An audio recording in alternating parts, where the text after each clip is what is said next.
모든 뉴스를 탐구합니다. 김준일의 뉴스 탐구생활. 네, 화제가 되는 이슈를 깊이 있게 파헤쳐보는 뉴스 탐구 생활. 세상 모든 것이 궁금한 남자 김준일 뉴스탑 대표 나와 계십니다. 안녕하십니까? 예, 안녕하세요. 오늘은 또 어떤 뉴스 탐구해 볼까요? 예, 최근에 서울시가 이제 예산안을 발표를 했는데, 예. 서울시 산하에 있는 아니면 서울시와 관련된 기관들에 대해서 예산을 삭감한 것들이 좀 논란이 되고 있어요. 그렇죠. 특히 이제 TBS 교통방송 예산을 좀 큰 폭으로 삭감을 했거든요. 얼마나 삭감했습니까? 금액으로 하면은 122억 원이고 122억 원. 올해 기준으로 예. 내년 기준 그러니까 122억 원을 삭감을 했고 예. 이게 이제 서울시가 출연금으로 내는 금액으로 따지면 한 33%, 32.6% 정도 됩니다. 그러니까 한 번에 3분의 1을 이제 삭감을 한 거니까 세네. 그러니까 뭐 KBS 이를테면은 3분의 1 삭감하면은 뭐 어떻게 될지 한번. 예. 아니 가령 이제 수신료를 예. 뭐 2,500원이었는데 거기에 3분의 1을 삭감하겠다. 예. 그런 거잖아요 지금. 그런 유죠. 그러니까. 예. 그러니까 TBS는 분위기 별로 안 좋겠습니다 지금. 그러니까 정확하게는 예. TBS의 올해 예산이 515억 원인데 이 중에서 375억 원은 서울시로 받고 나머지 한 180억 원 정도는 이제 자체 그렇죠. 공익 광고라든지 협찬이라든지 이런 걸로 벌었어요. 예. 근데 이제 375억 원 중에서 내년에는 252억 원만 지원하겠다. 그러니까 전체 예산으로 보면 한 4분의 1 정도 삭감된 거고 크다. 서울시로부터 들어온 것도 3분의 1 정도 삭감됐다 이렇게 보시면 될 것 같아요. 예. 크죠? 예. 예. 크네요. TBS 같은 경우는 분위기가 상당히 싸할 것 같습니다. 많이 싸고 제가 이제 사실 이 청취자분들도 감안하셔야 되는 게 제가 TBS에서 라디오를 진행을 하나 하고 있거든요. 그렇죠. 다만 이제 아고라라는 건데 이게 옴부즈맨 프로그램이기 때문에 그러니까 TBS 프로그램을 비판하는 거예요. 그렇다고 이제 TBS의 이익을 위해서 지금 말하는 거는 아닙니다. 김준일 대표가. 예, 저는 원래 KBS 출연 많이 하지만 KBS 비판도 많이 합니다. 예, 그렇죠. 예. 그러니까 이제 좀 출연한다는 거는 근데 말씀을 드려야 되는 거니까. 그럼 드려야 된다니까 그런 거고 어쨌든 지금 TBS 분들 가끔 아는 분들도 있어서 만나보면은 분위기 너무 안 좋습니다. 아, 그래요? 예, 진짜 안 좋아요. 그러니까 일단은 뭐냐면은 주식 시장도 그렇잖아요. 불확실성이 커지면은 그렇죠. 장이 요동치잖아요. 예. 이게 진짜로 삭감이 되는 건지 원상 복귀가 되는 건지 뭐 얼마나 되는 건지 이런 것들에 대한 불안감들이 굉장히 큰 거죠. 그러니까. 그럼 우리 월급도 깎이게 되는 건지 그런 생각을 안 할 수가 없겠죠. 그렇죠. 구조조정 혹시 구조조정 들어가는 거 아니야? 거기까지는 생각을 안 하시는데 어쨌든 그렇죠. 이런 우려까지 이제 있는 거죠. 그러니까. 예산안 항목들이 있을 텐데 거기에서 제작비가 많이 삭감됐고 김어준 씨 TBS 뉴스공장 이것도 말씀드려야 되는데 최경영의 최강시사의 경쟁 프로입니다. 예. 하지만 전혀 사심은 없습니다. 예. 그냥 드라이하게만 말씀드릴게요. 출연료가 아예 빠졌다. 예, 그러니까 이게 방송이라는 게 고정 비용이 있잖아요. 일단은 방송 송출도 해야 되고 무슨 장비도 사야 되고 유지 보수도 해야 되고 특히 인건비는 해야 되잖아요. 그러니까 그거를 빼고 그럼 제작비로 이제 한번 TBS가 서울시가 준 예산 그 출연금을 가지고 이제 계산을 해본 거예요. 그러니까 이렇게 보시면 될 것 같아요. 올해 그 TBS의 라디오 본부 제작비가 62억 원이었거든요. 내년에 2억 원 됩니다. 60억 삭감해서 2억 원 되고요. TV 본부는 37억 원이었는데요. 내년에 1억 원 됩니다. 이렇게 이제 62억이 2억이 됐다고요? 예. 그러니까 왜냐면은 고정적으로 나가야 되는 거를 빼놓고 나머지를 이제 분배를 해본 거예요. 이건 TBS가 자체적으로 예산을 짜본 겁니다. 이렇게 해서 하니까 이제 한마디로 얘기하면은 외부 출연자 아무도 쓰지 마. 뭔가 모르겠어요. 음악은 틀 수 있나요? 저작권료도 내야 되니까. 저작권료도 꼬박꼬박 내야 될 텐데. 그러면 이제 방송 출연료 안 받는 정치인들만 불러다가 하루 종일 여야 불러다가 해야 되는 건지 모르겠어요. 그러니까 방송이 정상적으로 할 수가 없다. 이 예산으로는. 이 예산으로는 그런 거죠. 그러니까. 그 서울시 의회에서도 반발하고 있는 것 같고요. 서울시 의회 김인호 의장은 이거는 박원순 지우기다, TBS 탄압이다 이렇게 반발을 하고 있습니다. 그렇죠. 이제 예. 서울시 의회 같은 경우에는 지금 110명 중에 99명이 민주당이에요. 지난 2018년 지방선거에서 이제 압승을 거두면서 예. 너무 사실 이게 쏠림 현상도 저는 좋지 않다고 보는데 예. 어쨌든 이제 다수를 차지하고 있으니까 지금 예산안 심의를 하겠다고 벼르고 있고 이거에 대해서 언론 탄압이다. 그러면 TBS 길들이기다. 그리고 보복이다. 예. 그러니까 왜냐하면은 지난 이제 서울시장 보궐선거에서 그렇죠. 소위 말하는 생태탕 보도를 이제 주도를 한 것이 페라가모, 페라가모, 뭐 생태탕 이거를 주도한 것이 TBS의 뉴스공장, 김어준의 뉴스공장이었고 이거에 대한 보복성이다라는 거고 그 전부터 사실은 오세훈 시장은 TBS 프로그램의 편향성 문제를 서울시장 그 당선되기 전부터 지적을 하면서 당선 후에도 그런 이야기를 했었죠. 네, 당선 후에도 하고 전부터 이렇다면은 예산 문제에 대해서 좀 언급을 하기도 했어요. 이렇게 하면은 예산을 제대로 지원하지 못한다 이런 언론이 인터뷰까지 했기 때문에 그러니까 공식적으로는 그러니까 이런 거예요. 서울시의 입장은 TBS가 재단으로 독립을 했거든요. 올해부터. 그런데 재정적으로 너희 독립해야지. 서울시한테 73%나 출연금 받으면 이게 무슨 독립이야. 너희 재정적으로 독립해. 라고 하면서 122억 원에 삭감을 한 건데 뭐 모양은 그렇지만 뭐 모두가 알고 있죠. 이거는. 괘씸죄다. 괘씸죄다. 그러니까 진보든 보수든 할 것 없이 모두가 알고 있어요. 그러니까 이 기사나 이런 거에 댓글에 보면은 모두가 김어준 얘기밖에 안 합니다. 뭐 122억에 삭감된 것은 뭐 독립을 위해서다라고 뭐 이렇게 얘기를 했어도. 그러니까 근데 만약에 문재인 정부가 보통 지금 그 신문사들에게 정부나 공기업, 공공기관의 광고 협찬이 한 30%가 넘지 않습니까? 신문사들의 전체 매출액에.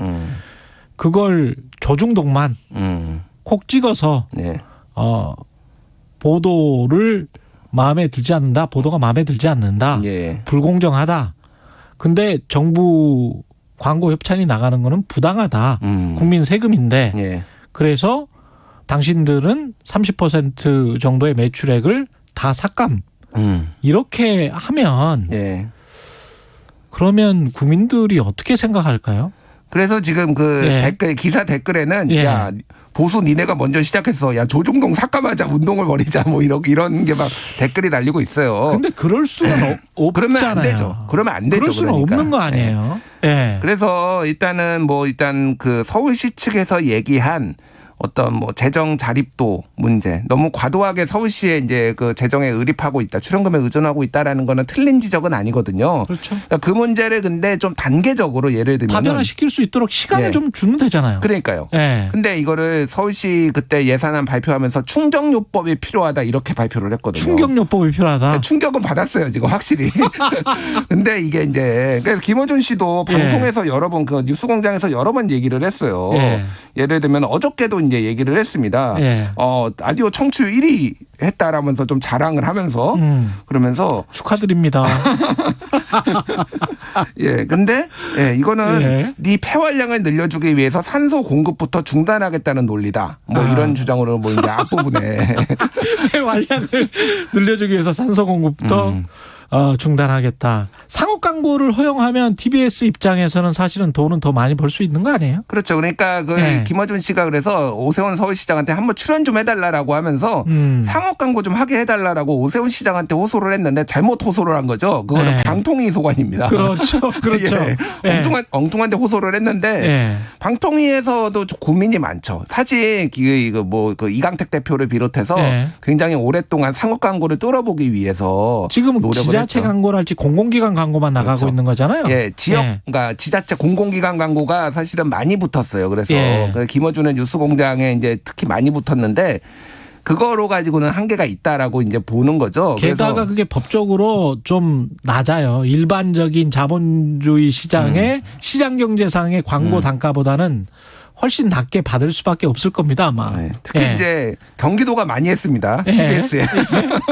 그래서 이제 이재명 뭐 이런 키워드들이 이제 나오는 건데 어쨌든 근데 안 되니까 상업 광고를 뚫어보기 위해서 방통위도 많이 찾아가고 이강택 대표가 이제 TBS 이강택 대표죠.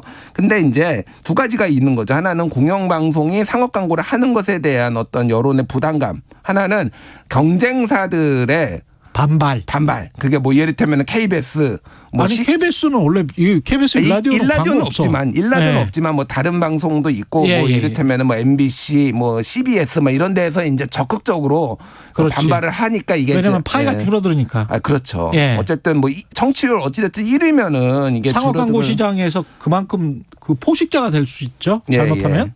그런 부분들 때문에 반대를 해와서 이게 해결이 안 되고 있는 상황인데 상업 광고가 해결이 안 되면은 또 이제 이게 자립이 하기 어려운 상황이고 이게 복잡한 거예요. 그래서 방통위도 지금 약간 고민일 겁니다. 이 부분에 있어서. 근데 우리가 이제 자본주의 한다고 하면서 이럴 때는 또 그 특정 출연자 김어준 씨 같은 경우에 돈을 너무 많이 받는 거 아니냐 이런 식으로 이제 비판을 하거든요. 근데 저는 이 지점은 저는 좀 납득은 안 갑니다, 사실은. 아니면 저 미국의 CNN의 앤더슨 쿠퍼나 이런 사람들은 연봉이 보통 100억 정도 됩니다. 그리고 일반적인 CNN 기자들 뭐 PD들 같은 경우에 5만 달러, 6만 달러, 5, 6천만 원씩 받거든요. 많이 받아봐야 뭐 1억 원 정도. 이렇게 받고 앤더슨 쿠퍼하고는 차이가 엄청나게 나죠. 그렇죠. 근데 상업주의나 자본주의나 자유시장 경제를 말하면서 또 특정 마음에 들지 않는 MC는 왜 너는 돈을 많이 받아? 그러면 자본주의를 하지 말자는 이야기인지. 그러니까 뭐 이제 공영 방송이라서 그렇다라고 이제 주장을 하시는 분들도 있는데 저도 사실은 이제 뭐 아마 지상파 방송이라 저는 직원이니까 뭐 이거는 그렇죠. 자유롭죠. 상관없죠. 그러니까 저도 이제 최경 진행자의 의견을 전체적으로 동조를 하는데 회당 TBS의 출연료 최대 금액은 회당 100만 원으로 돼 있는데 회당 200만 원으로 받는 것으로 알려져 있어요. 그렇게 보도가 났는데 TBS에서 적극적으로 부인을 안 했습니다. 그러니까 사실상 이제 인정을 한 거죠. 근데 이게 많은 금액이냐라고 하면은 뭐 한 달에 20회니까 대충 한 달에 4천만 원 정도, 1년에 5억 정도거든요. 근데 이제 그 TBS 얘기는 김어준의 뉴스공장이 벌어다 주는 게 거의 50억에서 뭐 몇 수 더 많다. 그거로 따지면 이거는 큰 금액이 아니라는 거고 저는 그거에 대해서 충분히 이제 동의를 합니다. 다만 이제 편파성 문제에 대해서 굉장히 이제 첨예하게 다른 문제 그러니까 이게 편파적이니까 이게 더 이제 두드러져 보이는 거예요. 그러니까 편파성은 그래서 어떤 분들은 편파적이라고 생각하고 어떤 분들은 뭐 유튜브 댓글 보니까 이게 가장 공정한 방송이다 또 이렇게 하시는 분들도 있는데 다만 대체적으로 보면은 친민주당 성향이다 그런 성향이 드러나고 있다라는 거를 부인하시는 분들은 거의 없을 거예요. 그렇죠. 그러니까. 근데 이제 그 김어준 씨랄지 TBS 제작진은 분명히 또 그렇게 생각을 할 겁니다. 워낙 언론 지형이 기울어져 있고 한쪽으로 또 쏠리니까. 그러니까 우리는 그렇게밖에 할 수 없는 거 아니냐. 전체 언론 지형으로 봤을 때는 그러면 비슷하게도 못 간다. 이렇게 분명히 주장을 할 거고 거기에 동조하고 지지하는 분들은 또 그렇게 생각을 할 거란 말이죠. 근데 그 소위 말하는 기울어진 운동장론이 정말로 좌파 우파 모두 다 얘기를 하고 있거든요. 그렇죠. 그러니까 뭐 이를테면 보수 쪽에서는 공영방송 다 넘어가가지고 지금 좌파 나팔수들만 지금 공영방송에 나온다 뭐 이렇게 주장하시는 분들도 있어요. 그렇죠. 그러니까 사실은 이거를 실증적으로 검증되기는 좀 힘들다. 그리고 이제 유튜브라든지 많은 뭐 새로운 뭐 플랫폼들이 생겨나는데 정말로 그렇게 그 절대적으로 의존을 하고 있는 것이냐에 대해서도 우리가 짚어볼 필요는 있고요. 다만 이제 지금 최근에 논란이 된 거는 이재명 그 후보에 대한 공개 지지 발언을 그 다스베이다 자신의 개인 방송에서 이제 그거를 해석을 어떻게 하느냐인데 그 방심위 규정에 보면 특별 규정에 보면은 방송 진행자는 지지 발언을 하거나 정당에 가입하면 안 된다라고 돼 있거든요. 이게 사실은 방심위에서 이거에 대해서 소위 말해서 판단을 지금 해줘야 될 필요가 있다. 그러니까 이게 계속 논란이 되니까 이런 부분들에 대해서 당연히 야 그러면 편파 방송하는데 그럼 예산 삭감해서라도 해야지 이런 이제 주장이 막 나오는 거죠. 그러니까 그게 또 설득력이 있을 수가 있다. 그런 식으로 보수 진영에서는 계속 얘기를 해요. 그러니까 충분히 또 그렇게 듣고 보니까 그 논의도 할 만하죠. 왜냐하면 그게 그런 아무리 개인 방송이라고 하지만 가령 보편적인 가치 나는 자유, 민주, 평화, 평등이 좋아요. 이렇게 말하는 거하고 어떤 정치인을 지지해요. 이렇게 말하는 거하고는 좀 많이 다른 것 같은데요. 그렇죠. 그러니까 보편적 가치는 지지할 수 있다고 보지만 그거는 아닌 것 같습니다. 뭐 정확하게는 도와줘야 된다 이렇게 했는데 그거를 지지로 볼 것이냐 이제 그런 그 워딩에 관해서는 또 논란이 있겠군요. 그래서 왜 오세훈은 왜 이런 최근에 시민단체들 또 예산도 한 700억 이상 삭감했거든요. 내년도 예산안에서. 그러니까 왜 오세훈 시장은 이러고 있느냐 하는 거는 한마디로 얘기하면은 지금 보수 진영에 좀 더 눈도장을 찍는 거. 왜냐하면 예전에도 서울시장 때 했을 때 이전 서울시장 했을 때 온건 보수로 분류가 되면서 강경 보수의 눈도장을 좀 받기 위해서 무상급식 뭐 반대하면서 뭐 시장직 던지고 이런 퍼포먼스를 했잖아요. 재선 생각해야 되는 시점인가요? 벌써? 그러니까 이제 얼마 안 남았구나. 복합적인 거죠. 그러니까 보수 진영의 표를 생각을 하고 다음 2027년 대선까지 노리면서 당내 세력까지 이제 얻으려고 하고 김어준에 대한 또 압박이 굉장히 많거든요. 왜 너 냅두고 있어? 보수 진영에서는 저 김어준 같은 방송은 이제 이런 것까지 생각을 해서 두루두루 좀 정치적인 행보까지 있어서 12월 16일 날 서울시 본회의 예산안 통과가 있거든요. 그때 아마 전쟁터가 될 겁니다. 그러니까. 근데 정치가 언론에 기본적으로 이런 방식으로 개입하는 것들은 저는 반대입니다. 저도 이 방식은 좀 많이 부적절하다. 이런 식으로 우리가 또 많이 당했잖아요. 엄혹한 역사가 있었고 아주 최근에 뭐 한 10년 전에도 비슷한 방식이 있었기 때문에 이런 식으로 하면 국민들이 동의하지 않을 것이다. 이거는 폭력적이 될 수 있다. 그런 생각을 합니다. 오늘 말씀 감사하고요. 지금까지 김준일 뉴스톱 대표였습니다. 고맙습니다. 감사합니다. KBS 1라디오 최경영의 최강시사 듣고 계신 지금 시각은 8시 46분입니다. 네, 본격적인